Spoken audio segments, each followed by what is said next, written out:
2 weeks without booze, and I'm comedian David Boyle, and I've quit alcohol, and it's now 2 fucking weeks, and I am ready to off myself.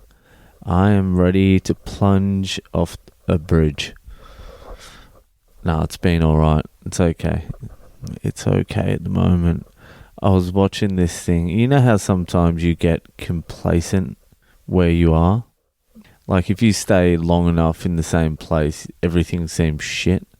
I don't even know what the show was. I was just flicking through. I try not to watch fucking TV. I was just having a look through and they had one of those shows. It was either a paramedics emergency show, a police show or something like that. Anyway, it sort of made me realize how much fucking work goes into making the system operate. Fuck the system, man. Yeah, I'm like that too. Like, fuck the system, man. It's against me. And don't get me wrong, I'm still like, fuck the system. But there's a lot of bits and pieces that go into the system to make it fucking operate. What it was there was a car accident in Sydney. It was a drink driver and he had flipped his car on a major highway. And just watching this, so what went into it was he'd flipped the car, he was drink driving, and peak hour on a Friday afternoon, so he must have had a few beers on the way home from work. Yeah, right. If he was even working, it was probably a stolen car, and he had a few skewies before he stole it. So it's dark. They've closed down both lanes of this highway in the middle of Sydney. They showed the shot of just a million of cars just banked up for hours. Then they show the car that had been flipped, and standing around the car was about 30 paramedics and nurses and whatever. Standing next to them were about 10 firefighters and policemen. So there was about a crew of 40. The voiceover was going, and time is of the essence. The victim is losing blood.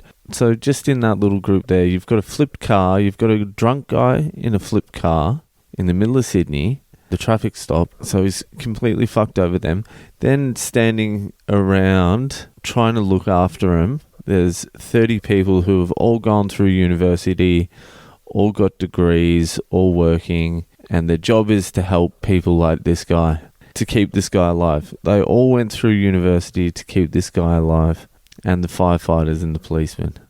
Not so much university for the policemen. Fuck the police.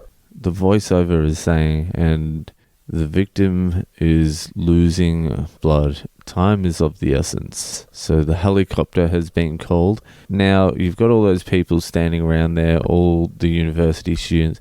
Now, a helicopter is flying from a hospital in Sydney with bags of blood to put into this guy's veins to keep him alive. What's the scenario? Some drink driver's flipped his car. He's got 30 university graduates standing around trying to keep him alive. The police, the fire department.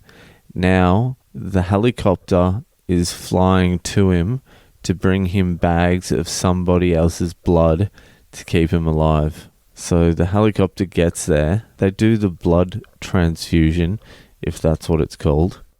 So they're pumping the blood in, they're giving him painkillers, they're using all this technology, they've got every available resource you can possibly think of that the system provides for free, mind you, in Australia, to keep this fucking fucker alive. And then the voiceover's like, and the patient is beginning to be aggressive. The dude's half dead and he's being aggressive. He's shut down the best part of half of Sydney, one of the world's major cities, because he wanted to play the pokies and have a couple of beers. They put him on a gurney. They need to fly him out.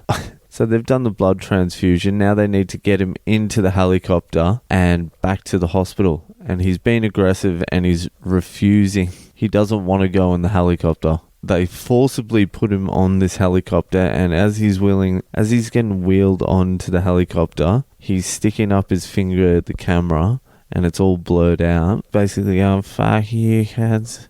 You fucked me over this one, you fucking dogs. I don't know what it was about it that made me think, Jesus Christ, there's a bit more to it than fuck the system, man. That many resources getting put into one person, you'd have to be like a king or a prince or a very, very rich human being, not some fucking dropkick who had too many beers on the way fucking home. Like, that's a lot of fucking resources to go into some dude who's probably going to get stitched up and do it again. I don't know, I found it incredible. I'm not too sure that story is going to come out quite as clear as I wanted it. Yeah, so this is day 14, 2 weeks, and this is the longest one, and this is probably going to make no sense. Alright, I'll see you day 15.